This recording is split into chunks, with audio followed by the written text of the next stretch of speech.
प्रकार से प्राण प्रतिष्ठा की जा रही है, तो बताइए थोड़ा सा कि क्या मूर्ति में प्राण प्रतिष्ठा की जा सकती है? देखिए, पहली बात तो ये है कि अगर अम्बेडकरवादी जब बाबा साहब डॉक्टर अम्बेडकर खड़े हुए सवाल किए तो 33 करोड़ भाग गए इस देश से, उनकी नसबंदी हो गई। अब उनकी औलादें यानी हम अम्बेडकरवादी राम मंदिर में जाएंगे तो राम भगवान भी नहीं आएंगे, वो भाग गए तो इनका सारा नाश मतलब काम खराब हो जाएगा। इतना पैसा लग रहा है पूरे देश के हमारे नेता और राम में हो रहा, सारा माहौल खराब हो जाएगा। तो अगर हम गए तो ये कहेंगे जैसे पहले राक्षस भूत पिशाचनी इनके यज्ञ होते थे और वो आके हु करके उसको यज्ञ को खत्म कर देते थे, तो ये तो हमें वही बता देंगे। और उस समय के वो भूत पिशाच नहीं थे, वो हमारे पुरखे थे जिनको उन्होंने काला बताया, दांत निकला हुआ बताया, सींग बताया, सर पे तो सींग होते भी नहीं है, बना दिए।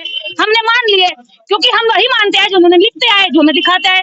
हमारा कोई दिखाने वाला नहीं था, हमारा कोई बताने वाला नहीं था।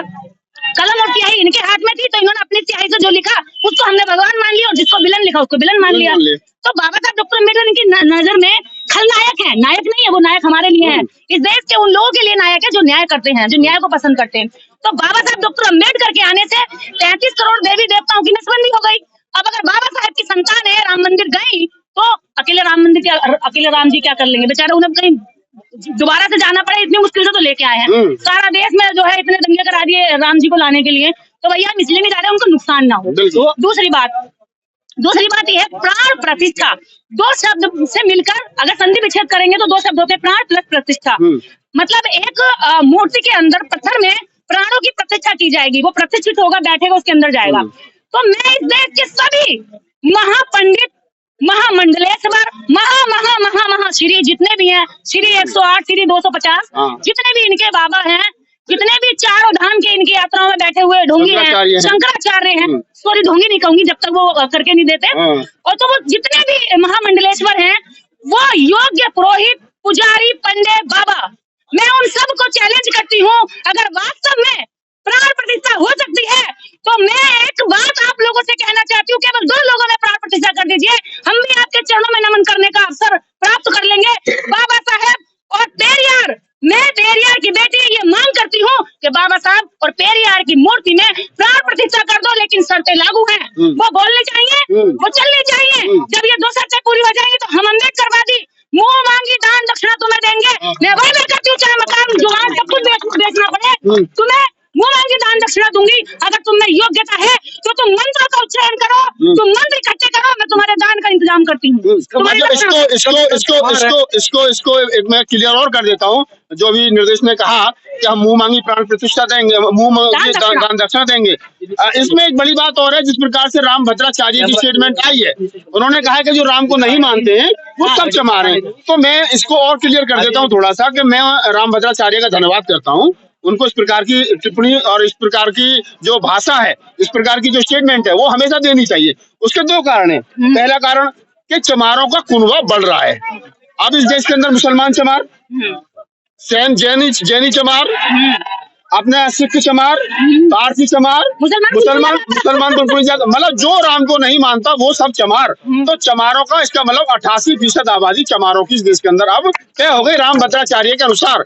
और जो बात राम भद्राचार्य ने कही, मैं इसका एक तरीके से और समर्थन करता हूँ कि हमारे तमाम लोग ये कहते थे कि जाति छोड़ो समाज जोड़ो, और अब वो कह रहे हैं कि जाति सारी एक ही होगी। तो हम तो जिनको कहते थे तुम मूल निवासी हो, तुम बुद्धिस्ट हो, तुम नागवंशी हो सब लोग, लेकिन अब उसको चमार कह करके ये कहा जा रहा है कि तुम सब चमार हो और हम चमार नहीं है। अगर चमार ना होने का पैमाना रहेगा, जो राम को नहीं मानता वो चमार है, तो हम चमार होने के लिए 100 जन्म तक तैयार है, अगर जन्म भी है तो।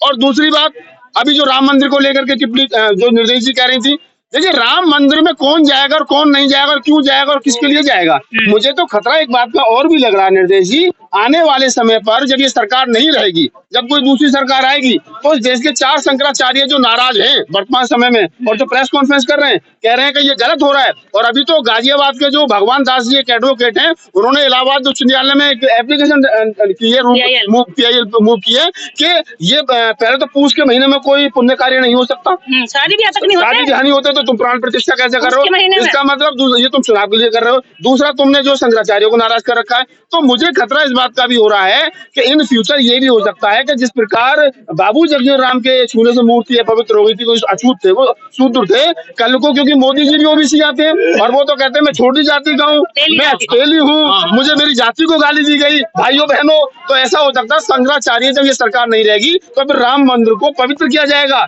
एक अछूत ने, एक शूद्र ने, मोदी ने इसका उद्घाटन किया था, प्राण प्रतिष्ठा की थी। जबकि ये काम तो, और मैं एक अपील और कर रहा हूँ यहाँ पे कि ये काम तो इन फ्यूचर होगा, लेकिन मेरी सरकार के लोगों से अपील है कि मोदी जी क्योंकि एक संवैधानिक पद पर बैठे हैं और देश के प्रधानमंत्री हैं और किसी भी देश का कोई धर्म नहीं है, देश धर्मनिरपेक्ष है, और जो लोग धर्म को माने देश के कुर्सियों पर बैठ करके, जैसे प्रधानमंत्री जी हैं, तो प्रधानमंत्री जी की व्यक्तिगत आस्था हिंदू धर्म में हो सकती है। जिस दिन वो हिंदू धर्म के अनुसार राम मंदिर के प्राण प्रतिष्ठा के प्रोग्राम में जाएं और कोई भी सरकारी पद पर बैठे वाला व्यक्ति तो वो अपना हवाई जहाज लेकर के जाए, सरकारी वाहन का इस्तेमाल ना करे, क्योंकि जिस वाहन में बैठ करके जा रहा है वो देश का है और देश का कोई धर्म नहीं है। जो देश तुम्हें 2.5 लाख 3 लाख 4 लाख रुपए तनख्वाह देता है प्रधानमंत्री रहते हुए, उससे टिकट कराओ और तब वहां जाओ, देश की संपत्ति का आप इस्तेमाल नहीं करोगे इस पूरे मामले में। देखिए वो ऐसा है ना, जरा से भी जो सुप्रीम कोर्ट ने जो फैसला सुनाया है, वो फैसला भी सुप्रीम कोर्ट ने राम मंदिर के पक्ष में केवल इसलिए सुनाया क्योंकि उन्होंने भावनाओं का हवाला दिया।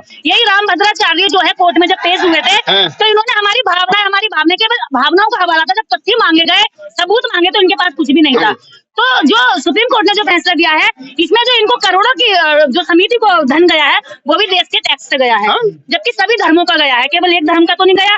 इसमें अम्बेडकरवादियों का भी गया जो हम नहीं मानते। टैक्स हम भी, अगर हम चप्पल खरीदते हैं, जूता खरीदते हैं, पेन खरीदते हैं, माइक खरीदते हैं, हर चीज पर इनडायरेक्ट टैक्स जाता है। इस देश का प्रत्येक नागरिक ये बात जान ले कि इस देश जो देश की सरकारें चलती हैं वो टैक्स से चलती हैं। जो टैक्स पे नौकरी वाले होते हैं उससे ज्यादा इनडायरेक्ट टैक्स होता है जो देश का नागरिक खाता है, पहनता है, चाहे चप्पल, जूता,